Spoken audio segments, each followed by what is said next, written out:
Okay. Sorry, this is totally unscripted, and I'm messing up Carly's flow here. It's okay. But these are aerials coming to us from our content partners at KUSA, and I'm hoping that if the shot widens out a little bit, you'll see there are 4 giant tires near this railroad crossing. Here comes the shot widening out now. And I was trying to figure out what type of vehicle it was. It's just off the top of the frame. I hope the helicopter zooms out. But a train here in Colorado has crashed into a semi-truck, and what it is that we were looking at on the feed is just the wheels from the bottom of the trailer. The actual axles and giant tires. Look at this here. I was trying to figure out from afar. I was like, what is that? Because it looked like one of those like the SWAT team rolls up with one of those robotic things. Yeah. And I was like, what am I looking at? But it literally got ripped right off the back of this tractor trailer because you can see right inside the boxes and things that were being carried inside this truck. So this is in Aurora, Colorado. This is part of the RTD A-line train.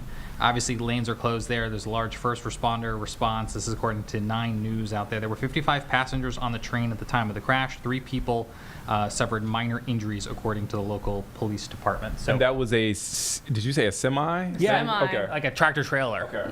Yeah. So I'm sorry, because I know you guys had another piece of content I think you were going to get to, but in our live Impact News studio here, where we can see all these feeds coming in, I was just completely thrown off by those 4 giant wheels that I couldn't figure out what they went to. But you can see here, and you can see it looks like the front of the train suffered obviously some broken glass there.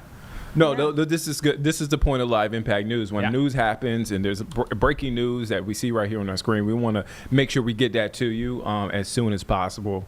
But you take a look there at the damage. It looks like officials are sort of surveying this train. And James, I don't know if you said this or not. Everybody is okay on that train. Do we know that? 3 people suffered minor injuries, according to our news partners out there. They didn't say which 3 people. My thought right now, of course, goes to whether or not there was somebody in the front of this train operating the train, because they would be closest to the impact if so. Right. And it looks like the back of the truck was impacted. So, I mean, overall, it just says 3 people suffered minor injuries. There were 55 people in total on the train. And there you can see, it looks like some sort of maybe local commuter rail in Aurora. And if you're familiar with this area, I just pulled up KUSA's article. That's our content partners there in Denver. Multiple lanes are closed near Smith Road and Sable Boulevard after a crash involving, as James mentioned, a semi-truck and the RTD A-line train. Eastbound and westbound lanes of Smith Road are closed, as well as northbound lanes of Sable Boulevard at the railroad tracks, and that's according to Aurora Police there in Colorado. Just some backstory again, James. As he mentioned, there were 55 people on the train at the time of the crash. RTD has confirmed to 9 News that the train operator was taken to the hospital. Okay. So we can confirm that. And as James mentioned earlier, according to Aurora Police, 3 people on the train reported with minor injuries. So our audience here in the Carolinas may know, if they've ever visited the area, this is the line that runs from Denver International Airport. It also has stops in downtown Denver. It goes out to Aurora. So it's the A-line of their local commuter rail. And I'm always surprised. I know we go all over the world when it comes to news, but I'm always surprised when people talk to me about our show, how they feel connected to these certain areas whenever we bring them, or they've been to certain areas and they know. So I never want to underestimate what our viewer here, just because we're in Charlotte, what they know, because a lot of folks are familiar with some of the breaking news and some of the things that we cover in the areas that we cover. So this is a good example of that. And James bringing us some great context on this. But you see, it is taped off. That's quite a few, quite a big perimeter as well. Yeah, and again, from this angle, you can see why I was so confused. Now that we know it's a truck, it's a little bit more discernible to me. But when I just saw this miniature vehicle with 4 wheels on it, I was like, what is that? All right, so I want to read you what KUSA, and are they doing any continuous coverage? Do you know? I'm gonna look into it. Okay, I just want to check. So, okay, just in case you missed it and you're just tuning in, an A-line train and a semi-truck crash in Aurora, Colorado. This crash happened near Sable Boulevard and Smith Road and Aurora. Multiple lanes are closed near Smith Road and Sable Boulevard after this crash. Now, eastbound and westbound lanes of Smith Road are closed, as well as northbound lanes of Sable Boulevard at the railroad tracks, according to Aurora Police. I'm reading this information from our content partners there in Denver, KUSA, also known as 9 News. There is a large, as you can see there, large first responder presence in the area. Drivers, if you're there, if you know somebody in the area, expect or tell the folks there to expect to see a significant delays. Now, drivers should consider using Chambers and Peoria as alternate routes. And I say this just in case we have family, friends, you know anybody in that area, or if you're living in that area and you're watching this stream. This is again, drivers should consider using Chambers and Peoria as alternate routes. That's according to Aurora Police. But that is a helicopter shot of what's happening right there, bird's eye view of the scene after this crash. Nick, as you were talking, I was watching the helicopter continue to orbit, and there is a piece of metal on the tracks in front of the train, and I can't say for sure what it is, but I'm wondering if it's a piece of the tractor trailer, like the back door or a side panel that just kind of got caught in the impact and then went with the train as the train went down the tracks. That's what I thought was interesting, too, because it's not the front, it's the back of the semi that's now on, you can see right there on the ground. I also wonder what the semi was carrying. It doesn't look like there's a lot of debris. Maybe it was an empty hauler. Who knows? But it says Unigroup on the side of the semi. In one of the shots, it looked like they were, at least from what we could see towards the back of the trailer, like maybe cardboard boxes. Like items that were contained. You're right, though, Carlene. Like in other instances where we've seen trucks and trains collide, sometimes the cargo gets spilled everywhere. Right. And that doesn't seem to be the case in this place. So I did Google Unigroup, and that's what was on the side of the semi. It says Unigroup is the nation's largest household goods relocation organization. Okay. That's a brief description. Okay. Just making sure I didn't miss anything. Just kind of a transportation company. Yep, and then that tow truck there is going to be equipped to carry out a truck of this size. It's obviously a bigger than usual tow truck. And it's missing a set of wheels. It is missing a set of wheels. Right. That is so it going makes to be it a little more complicated here for a cleanup. Yeah. I'm looking right now. This is just north of downtown Aurora. Okay. It's probably not too many stops away from Denver International Airport. So it's essentially halfway between downtown Denver and the airport itself. Okay. Interesting. And there's that piece of metal that I was talking about. That looks like maybe the back door or a side panel. Right. The door of the truck. And it was also of interest to me that this front car on the train has a set of ladders that were either used to ingress or get people out of the train. I didn't see ladders elsewhere on the train, but I'm sure they must have probably helped people get off the train, because there's probably a decent sized little gap or jump there, because without a platform, you figure how many feet above the ground are you? Right. And again, I'm just doing a little deep dive on Unigroup. Again, household goods relocation company.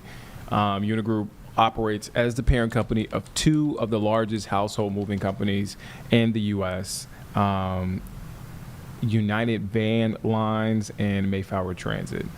That makes me wonder if it's like movers. Yeah, that's what. That's what I was thinking. Yeah. It looks like a moving company, but it's International Home Moving Services. Yeah. More than 60 years. Okay. So that's, I didn't see anything. I haven't seen anything sort of. So it's one of those things we don't know if they were on the way to pick up anything, or if they had something already in the truck. But again, we've seen numerous semi truck crashes or tractor trailer crashes. And we don't know anything about the truck driver, do we? We just know that the truck driver. We don't. I'm getting that confused with the train driver, the train operator. But we don't know anything about the driver. But we do know that the train operator was taken to the hospital. And as James has mentioned, 55 passengers were on the train at the time of the crash. 3 people on the train reported with minor injuries.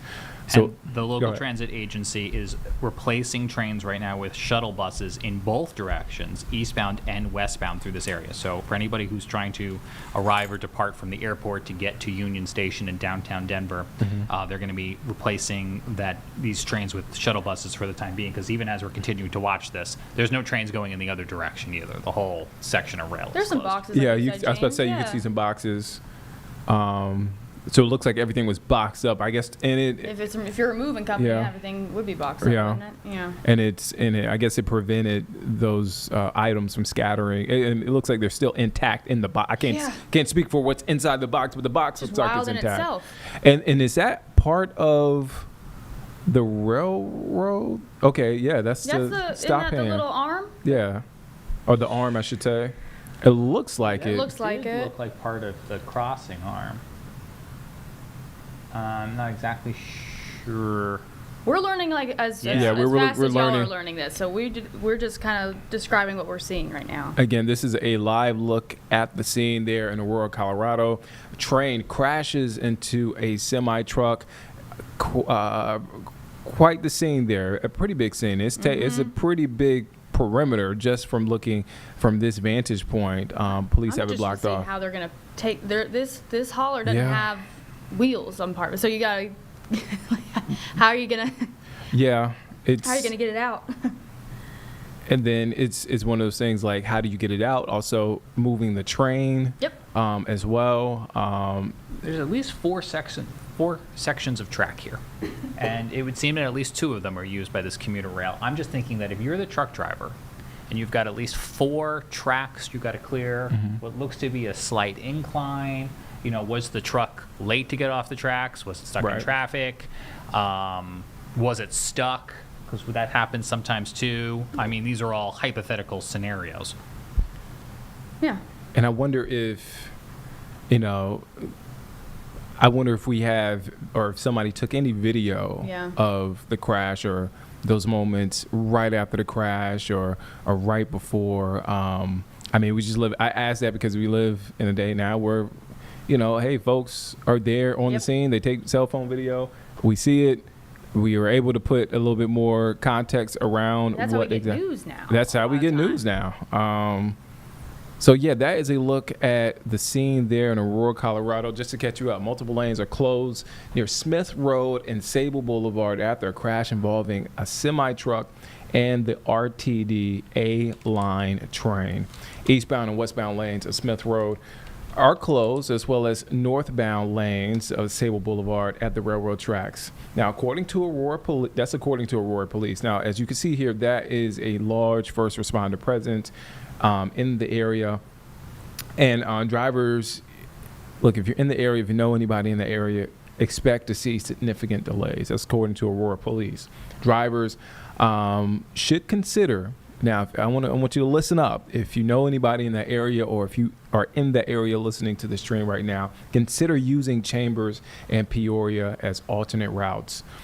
RTD, as we have mentioned before, confirmed to 9 News, our content partners there in Denver, Colorado, that the train operator was taken to the hospital. There were 55 people on the train at the time of the crash, according to RTD. 3 people on the train reported with minor injuries. So right now, RTD has set up a shuttle bus service between Central Park and 40th/airport stations. Riders should check service alerts for travel impact. So that is for those passengers on the train.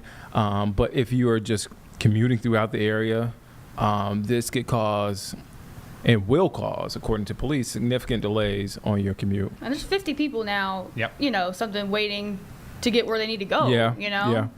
I have some statistics on this section of track. According to the Department of Transportation, there's about 146 trains a day that come through here. Okay. And they travel at speeds, I just lost it. Hang on a second. I want to say it's at upward of 70 miles an hour. It's got to be pretty fast to get those wheels to just Right, pop yeah. off like that. Yeah. Oh, yeah, I here think it it's is. the same So thing. maximum speed is 79. The typical speed range at this particular crossing is between 70 and 79 miles an hour, and that is the train's speed. Okay. And you may hear clicking because we are clicking, We are clicking away. trying to find more information. But that is that's to look at the wheels on the back of that semi that you're looking at right there on your screen, and the guy crew member sweeping away some of that debris there. So we'll keep an eye on this as this develops. James, You can keep a box on the screen too. yeah, oh yeah, let's keep a box on the screen just to keep an eye. You can keep an eye on it with us. Again, we are all learning in real time about this crash here. Semi against a train there. Again, we'll have more information there. And this is from Aurora, Colorado, live here on the scene. Let's jump back out now.